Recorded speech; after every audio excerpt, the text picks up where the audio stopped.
ہم اپنا آج کا سبق شروع کرتے ہیں۔ اعوذ باللہ من الشیطان الرجیم بسم اللہ الرحمن الرحیم قل اللہم مالک الملک تؤتی الملک من تشاء وتنزع الملک ممن تشاء وتعز من تشاء وتذل من تشاء بیدک الخیر انک علی کل شیء قدیر۔ قل آپ فرما دیجئے، آپ کہہ دیجئے، آپ فرما دیجئے، اللہم اے اللہ، اللہم اے اللہ، مالک الملک جو مالک ہے تمام بادشاہتوں کا، جو تمام بادشاہتوں کا مالک ہے، جو تمام بادشاہوں کا بادشاہ ہے۔ مالک الملک تمام بادشاہوں کا بادشاہ ہے اور ساری بادشاہی کا مالک ہے وہی۔ آسان تر لفظوں میں دنیا کے اندر حاکم اسے کہا جاتا ہے جس کے ہاتھ میں اختیار ہوتا ہے۔ عموماً اصولاً یہ ہے کہ جس کے ہاتھ میں اختیار ہوتا ہے اسے حکمران کہا جاتا ہے، اس کے حکم اور اس کے فیصلے چلتے ہیں۔ پوری کائنات کی ایک ایک چیز کا، ہر فرد کا، ہر نظام کا اختیار جس ذات کے ہاتھ میں ہے وہ مالک الملک ہے، وہ مالک الملک ہے۔ تو قل آپ کہیے، اللہم اے اللہ، مالک الملک سارے اختیارات، ساری بادشاہتیں اور سارے بادشاہوں کے بادشاہ آپ ہیں۔ تؤتی آپ ہی عطا فرماتے ہیں، الملک بادشاہت، من جسے تشاء آپ چاہتے ہیں، تؤتی الملک من تشاء جسے آپ چاہتے ہیں بادشاہت عطا فرماتے ہیں۔ وتنزع اور واپس بھی لے لیتے ہیں، الملک بادشاہت، ممن جس سے تشاء آپ چاہیں، اور جس سے چاہیں واپس بھی لے لیں۔ وتعز اور آپ ہی عزت سے نوازتے ہیں، من جسے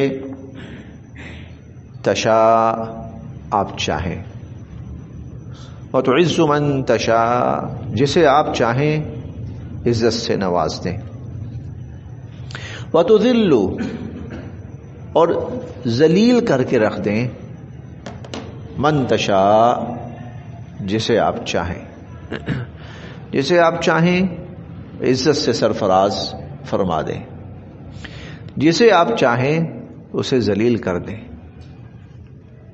بیدک آپ ہی کے ہاتھ میں ہے، الخیر ساری بھلائیاں، بیدک الخیر ساری بھلائیاں آپ کے ہاتھ میں ہیں، یعنی آپ کے اختیار میں ہے۔ انکا یقیناً کہ آپ، علی پر، کلی ہر، شیء چیز، قدیر قادر، انک علی کل شیء قدیر بے شک اے اللہ آپ ہر چیز پر قادر ہیں۔ یہ آیت نازل ہوئی غزوہ احزاب کے قریب کے موقع پر، انہی ایام میں۔ غزوہ احزاب میں ایک طرف تو مسلمان بہت ہی مشکل صورتحال سے دوچار ہو گئے تھے، اور صورتحال یہ تھی کہ مدینہ کا تقریباً گھیراؤ کر لیا تھا پورے عرب نے. اہل عرب اکٹھے ہو کر آئے اور مدینہ منورہ کا گھیراؤ کر لیا. نتیجہ یہ ہوا کہ باہر سے غذا اور اجناس اور رسد یہ بند ہو گئی. مدینہ کے اندر جو اشیاء تھیں ظاہر ہے کچھ عرصہ تو استعمال میں آتی رہیں، اور بالآخر کھانے پینے کی اشیاء کی قلت اور شدید قلت، بلکہ وہ ناپید ہو گئی. وہ جو پہلے بھی بتا چکا ہوں کہ وہ جو تھا نا پیٹ پر پتھر باندھنا، دو پتھر باندھنا حضور علیہ الصلوۃ والسلام کا، وہ انہی غزوہ احزاب کے دوران تھا. تو دشمن نے چاروں طرف سے گھیراؤ کیا ہوا ہے اور مسلمان پوری طرح ان کے محاصرے میں آئے ہوئے ہیں. اندر سے یہود الگ مسلمانوں کے خلاف ہو چکے ہیں اور کھانے پینے کی شدید قلت ہے. ایسے میں مسلمانوں نے خندق کھودی. خندق کی کھودائی کے دوران ایک بڑی چٹان آ گئی، وہ صحابہ کرام سے نہیں ٹوٹ رہی تھی. حضور علیہ الصلوۃ والسلام تشریف لائے اور آپ نے وہ کدال جو لی وہ ماری. ایک دفعہ ماری تو اس سے نا ایک آگ تھوڑی سی بھڑکی اور کچھ حصہ ٹوٹ گیا. دوبارہ ماری تو پھر ایک شعلہ سا بھڑکا، مزید چٹان ریزہ ہو گئی. تیسری دفعہ جب آپ نے مارا تو وہ چٹان مکمل ریزہ ہو گئی. حضور علیہ الصلوۃ والسلام نے صحابہ کرام سے پوچھا کہ تم نے دیکھا جب آگ بھڑکی تھی تو اس میں کیا تھا؟ اللہ کے نبی ہم تو کچھ نہیں دیکھ پائے. تو آپ نے فرمایا کہ اللہ تعالیٰ نے مجھے تینوں دفعہ نا کچھ مختلف خطوں کا ذکر فرمایا کہ اس دفعہ جب پہلی دفعہ میں نے وہ ضرب لگائی آگ نکلی تو اللہ تعالیٰ نے مجھے کیسر و کسرا کے محلات دکھائے، پھر ایک دفعہ مجھے شام کے محلات دکھائے، ایک دفعہ عراق وغیرہ کوئی اور. یعنی اللہ پاک ہمیں اس مشکل سے نجات دلائیں گے اور پھر اس کے بعد اللہ پاک ہمیں بہت بڑی فتوحات اور غلبہ نصیب فرمائیں گے.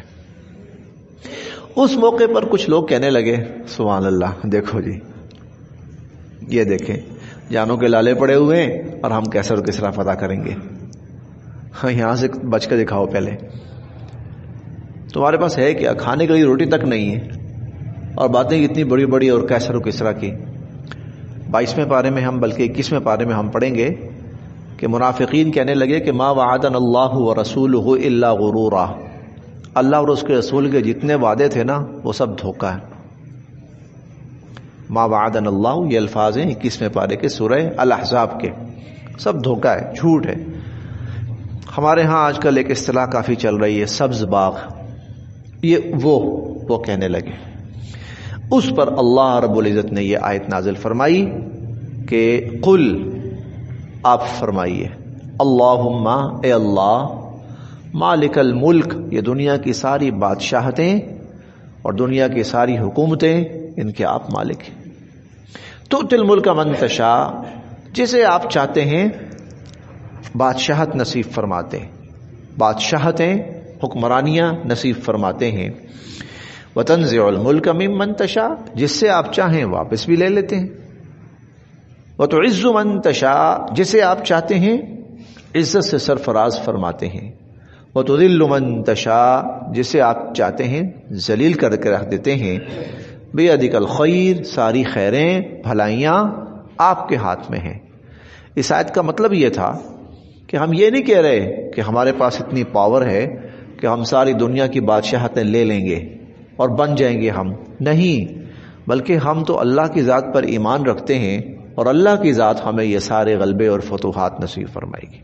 کیونکہ عزت و ذلت، حکومت ملنا اور چھین جانا یہ اللہ کے اختیار میں ہے، تو اللہ ہمیں یہ عطا فرمائیں گے. انکا، بے شک آپ، علی کل شیء، ہر چیز پر، قادر ہیں. انکا علی کل شیء قدیر، بے شک اے اللہ آپ ہر چیز پر قادر ہیں.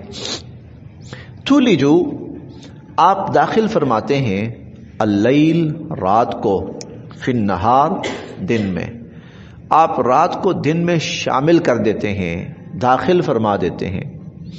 وتولجو، اور آپ ہی ہیں جو داخل کرتے ہیں، النہار، دن کو، فی اللیل، رات میں، وتخرجو، اور آپ نکالتے ہیں، الحی، زندہ کو، من المیت، مردہ میں سے، اور آپ ہی ہیں جو زندہ کو مردہ میں سے نکالتے ہیں، وتخرجو، اور نکالتے ہیں، المیت، مردہ کو، من الحی، زندہ میں سے، مردہ کو زندہ میں سے نکالنے والے بھی آپ ہیں اور زندہ کو مردہ میں سے نکالنے والے بھی آپ ہیں، وترزقو، اور آپ ہی عطا فرماتے ہیں، من، جسے، تشاء، آپ چاہتے ہیں، بغیر حساب، بے حساب، وترزق من تشاء بغیر حساب، اور جسے آپ چاہتے ہیں بے حساب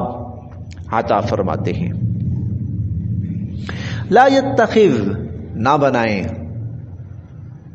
لا يتخذ، نہ بنائیں، المؤمنون، ایمان والے،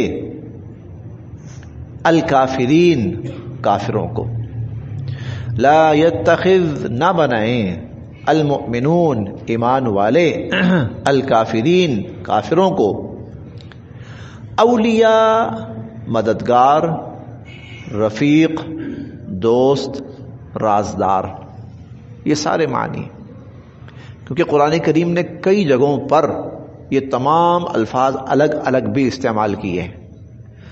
لا يتخذ المؤمنون الکافرین اولیاء، نہ بنائیں مومن کافروں کو اپنے رازدار، اپنے رفیق، اپنے مددگار، اپنے دوست، من دون المؤمنین، دون، چھوڑ کر، المؤمنین، ایمان والوں کو، ایمان والوں کو چھوڑ کر کافروں کو اپنے رازدار نہ بنائیں، اپنے دوست نہ بنائیں، اپنے مددگار نہ بنائیں، اپنے معاون و ساتھی نہ بنائیں، ایمان والوں کو چھوڑ کر کافروں کو نہ بنائیں۔ 10ویں پارے میں ہم پڑھیں گے سورۃ التوبہ کے اندر، والمؤمنون والمؤمنات بعضهم اولیاء بعض، مومن مرد اور مومن عورت یہ ایک دوسرے کے رفیق ہیں، یعنی مومن مرد مومن مردوں کے، مومن عورتیں مومن عورتوں کی، مومن مرد مومن مردوں کے دوست ہیں، رازدار ہیں، ساتھی ہیں، رفیق ہیں، دوست ہیں، اور مومن عورتیں مومن عورتوں کی رفیق ہیں، دوست ہیں، یعنی ایک مسلمان اپنے ہر معاملے میں اپنے مسلمان بھائی کو ترجیح دے، ایک مسلمان ہر معاملے میں مسلمان بھائی کو ترجیح دے۔ ہم یہ بھی پڑھ کے آئے ہیں، ابھی دوسرے پارے میں ہم نے پڑھا ہے، وَلَا تَنْكِحُوا الْمُشْرِكَاتِ حَتَّى يُؤْمِنَ وَلَأَمَةٌ مُؤْمِنَةٌ خَيْرٌ مِّن مُشْرِكَةٍ وَلَوْ أَعْجَبَتْكُمْ، خبردار اپنی عورتوں کا نکاح، بلکہ تم مشرک عورتوں سے نکاح نہ کرو، مشرک عورتوں سے نکاح نہ کرو۔ ایک باندی ہو، کنیز، لونڈی ہے، مسلمان صاحب ایمان ہے، وہ بہت بہتر ہے مشرک عورت سے، چاہے وہ مشرک عورت دنیاوی اعتبار سے، حسن و جمال کے اعتبار سے، مال و دولت کے اعتبار سے، عہدے اور مرتبے کے اعتبار سے کتنی ہی بڑی اور کتنے اونچے درجے پہ کیوں نہ ہو۔ اور وَلَا تُنْكِحُوا الْمُشْرِكِينَ حَتَّى يُؤْمِنُوا، اپنی عورتوں کا نکاح مشرک مردوں سے نہ کراؤ۔ وَلَعَبْدٌ مُؤْمِنٌ خَيْرٌ مِّن مُشْرِك، چاہے ایک مسلمان غلام ہی کیوں نہ ہو، غلام ہی کیوں نہ ہو، اس کو ترجیح دو، بے شک غلام کے مقابلے میں ایک مشرک مرد، وہ جتنا مرضی صاحب اقتدار اور صاحب اختیار ہو، اس کو ترجیح نہ دو۔ تو لا يتخذ المؤمنون الکافرین اولیاء، نہ بنائیں ایمان والے کافروں کو اپنا دوست اور رفیق، من دون المؤمنین، ایمان والوں کو چھوڑ کر، من دون المؤمنین، ایمان والوں کو چھوڑ کر۔ دیکھیں دنیا میں تو ایک اللہ تعالیٰ کا نظام ہے کہ اللہ تعالیٰ نے لوگوں کو ملا جلا رکھا ہے، ہر خطے اور معاشرے کے اندر ہر طبقے کے لوگ ہیں، مسلمان ہیں، یہودی ہیں، عیسائی ہیں، ہندو ہیں، سکھ ہیں، اور مذاہب کے لوگ ہیں۔ یہ تو دنیا کا ایک نظام ہے ملا جلا، لیکن قیامت کے دن اللہ تعالیٰ ایک واضح تفریق فرما دیں گے، لیمیز اللہ الخبیث من الطیب، مسلمان کافر بالکل الگ الگ، کسی کافر کو مسلمانوں کے اندر گھلنے ملنے کی وہاں اجازت ہی نہیں ہوگی، کافر بالکل الگ، ایمان والے بالکل الگ۔ ایمان والوں کے لیے جو جنت رکھی ہے وہ 7 آسمانوں سے اوپر، اور کفار اور مشرقین اور ان سب کے لیے جو جہنم رکھی ہے وہ 7 زمینوں سے نیچے، 7 زمینوں سے نیچے۔ اتنا اللہ تعالیٰ نے اتنا ان کے درمیان فاصلہ اور فرق رکھا ہے۔ اور سورہ یاسین میں ہم پڑھیں گے بھی انشاءاللہ، وَامْتَازُوا الْيَوْمَ أَيُّهَا الْمُجْرِمُونَ، اللہ فرمائیں گے اے مجرموں الگ ہو جاؤ، آج مسلمانوں سے الگ ہو جاؤ۔ لا يتخذ المؤمنون الكافرین اولیاء من دون المؤمنین، مومنوں کو چاہیے کہ وہ ایمان والوں کو چھوڑ کر کافروں کو اپنا دوست نہ بنائیں۔ ومن يفعل، اور جو کرے گا، ذالک، ایسا، ومن يفعل ذالک، اور جو ایسا کرے گا، فلیس، تو پھر نہیں ہے، من اللہ، اللہ کی طرف سے، من شیء، اس کا کوئی، فی شیء، اس کا کوئی بھی معاملہ، فلیس من اللہ فی شیء، پھر اللہ کی طرف سے اس کے ساتھ کوئی معاملہ نہیں ہے۔ کوئی معاملہ نہ ہونے کا مطلب یہ ہے اللہ تعالیٰ کا وعدہ ہے مسلمان کی مدد کرنا، مسلمان کی دعاؤں کو قبول کرنا، مسلمان کو مشکلات سے نکالنا، مسلمان کو کفار کے مقابلے میں فتح یاب کرنا، یہ اللہ تعالیٰ کا وعدہ ہے۔ لیکن جب کوئی مومن ایمان والا مسلمانوں کو چھوڑ کر وہ کافروں کا ساتھی بن جاتا ہے، ان کا معاون بن جاتا ہے، اس کی توقعات، اس کی خواہشات ان کے ساتھ وابستہ ہو جاتی ہیں، پھر اللہ اپنی وہ تمام عنایتیں جو مومن کے ساتھ ہوتی ہیں اس سے ہٹا لیتے ہیں۔ اب ختم، اب نہ تو وہ اللہ کی حفظ و امان میں رہتا ہے، اور نہ ہی کسی دشمن کے مقابلے میں اس کی مدد ہوتی ہے، اور نہ ہی اس کی دعائیں قبول ہوتی ہیں۔ یہ ہے اس کا مطلب، فلیس من اللہ فی شیء، پھر اللہ کے ساتھ کوئی معاملہ نہیں اس کا، الا، سوائے اس کے، ان تتقوا، کہ تم کوئی طریقہ اختیار کرو، منہم، ان سے، تقاہ، بچاؤ کا، سوائے اس کے کہ تم ان سے بچاؤ کی کوئی تدبیر اختیار کرو، سوائے اس کے کہ تم ان سے بچاؤ کی کوئی تدبیر اختیار کرو۔ وہ یہ ہے کہ مسلمان کسی ایسے علاقے میں رہتے ہیں کہ انہیں مجبوراً سلام دعا رکھنی پڑتی ہے، ان کی مجبوری ہے، ان کی مجبوری ہے کہ انہیں کوئی لین دین کرنا پڑتا ہے کفار کے ساتھ، ان کی کوئی اس طرح کی مجبوری ہے کہ انہیں بہرحال ان کے ساتھ اٹھنا بیٹھنا کھانا پینا پڑتا ہے۔ تو چلیں ایک مجبوری کے تحت کہ اپنی جان بھی تو بچانی ہے، تو اللہ تعالیٰ فرماتے ہیں چلو وہ تو الگ بات ہے، وہ الگ بات ہے، وہ اللہ کی طرف سے رخصت ہے، اس کی اللہ تعالیٰ کی طرف سے اس کی اجازت ہے۔ الا ان تتقوا منہم تقا، ورنہ عموماً مسلمان کو چاہیے کہ وہ مسلمان کو ترجیح دے۔ وَيُحَذِّرُكُمْ، اور خبردار کر رہے ہیں تمہیں، ڈرا رہے ہیں اللہ تعالیٰ تمہیں، اللہ تعالیٰ، نفسہ، اپنی ذات سے، وَيُحَذِّرُكُمُ اللَّهُ نَفْسَهُ، اللہ تعالیٰ تمہیں اپنی ذات سے خبردار کر رہے ہیں، ڈرا رہے ہیں۔ وَإِلَى اللَّهِ، اور اللہ ہی کی طرف، المصیر، لوٹ کر آنا ہے، وَإِلَى اللَّهِ الْمَصِيرُ، اور اللہ ہی کی طرف لوٹ کر آنا ہے۔ قل، آپ یہ بھی فرمائیے، ان تخفو، اگر تم چھپاؤ، اگر تم چھپاؤ، ما، جو کچھ، فی صدورکم، تمہارے سینوں میں ہے، ان تخفو ما فی صدورکم، جو کچھ تمہارے سینوں میں ہے، تمہارے دلوں میں ہے، اگر تم اس کو چھپاؤ، او تبدوہ، یا اس کو ظاہر کرو، او تبدوہ، یا اس کو ظاہر کرو، یعلمہ، جانتے ہیں اس کو، اللہ۔ یہ دو چیزیں ہوتی ہیں نا، ایک غیب ہے، ایک ظاہر ہے۔ غیب، ظاہر۔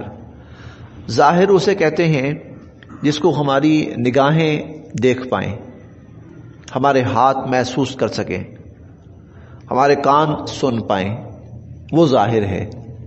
اور غیب وہ ہے کہ جس کو نہ تو ہماری آنکھیں دیکھ پائیں، نہ ہمارے کان سن پائیں، نہ ہمارے ہاتھ پکڑ پائیں، اور نہ ہی ہم سونگ پائیں، یعنی وہ ہمارے حواس خمسہ کی رینج سے باہر ہو، حواس خمسہ اس سے باہر ہو، وہ غیب کہلاتا ہے.